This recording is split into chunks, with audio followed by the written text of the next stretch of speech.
Fred Laurel, Maryland, the great WMAL, a meteorologist. How are you, sir? Hello, yes, hi. I'm not, as I told your call screener, my dad was. I'm a physicist and an amateur astronomer. And I've been looking up some numbers on the line here, so I want to amplify your stadium analogy there. And there's, let's see, what is it, 7,808 of those people in those 10,000 seats are nitrogen. 2,095 of them are oxygen. And that leaves just 97 seats. 93 of those seats are argon. The other 4 are carbon dioxide. Exactly. And so, so it's absurd. Right about that. So now, it's absurd, right? Now, yes, it is. Now, water vapor, as you say, is the primary greenhouse gas, and you can see that effect even without traveling. If you stay in the same place, the humidity will change from day to day, month to month. On a day, if you notice, on a day when the humidity is very high, the daytime to nighttime excursion of the temperature will be very small. It'll only be a few degrees. And when the humidity is very low, it'll be much warmer in the daytime and much colder at night. The temperature excursion is much bigger when there's no water vapor to stop the radiation of heat at night out of the ground into space. Mm-hmm. And so water vapor is very, very important, and it really is the greenhouse gas.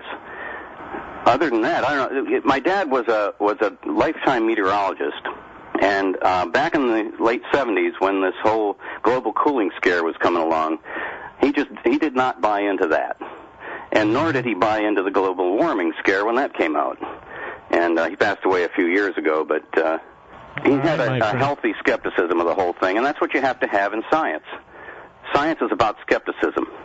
Mm-hmm. Well, you know, and I want to keep this as understandable as possible for people out there, how minuscule carbon dioxide is, and you've pointed it out, and I've pointed it out.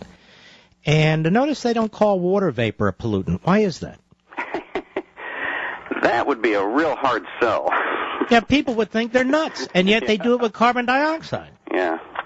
Yeah, I think carbon dioxide is going to be a hard sell myself. I sure hope so, because, you know, we need to educate people more about this sort of thing, and I think a lot of people are already educated about it. Well, isn't it hilarious, Fred, that they claim to be standing with science?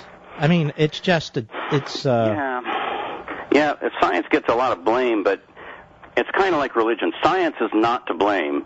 It's the people who practice it wrong who are to blame. Right, who manipulate it. Well, I've said the ideologues wrap themselves in science, which they reject. Listen, let me put it to you this way, Fred. This EPA administrator, Lisa Jackson, if today every single scientist told her she was wrong, it wouldn't dissuade her for a second, would it? No, but then again, her term is limited, luckily for us. She's not going to be in there forever. Yeah, but you know what? Their damage seems to be in perpetuity. All right, brother. Well, thank you for your call. Very informative. Yes, that water vapor. Now, there's a pollutant. We've got to control water vapor. And guess what I heard a couple months ago? They're trying to figure out how to control water vapor. This is how maddening this is. They know that carbon dioxide sounds like carbon monoxide. They know that people confuse the two. They know that most people, that carbon monoxide kills. You know not to run your automobile if your garage door is shut and your car's in the garage. It kills.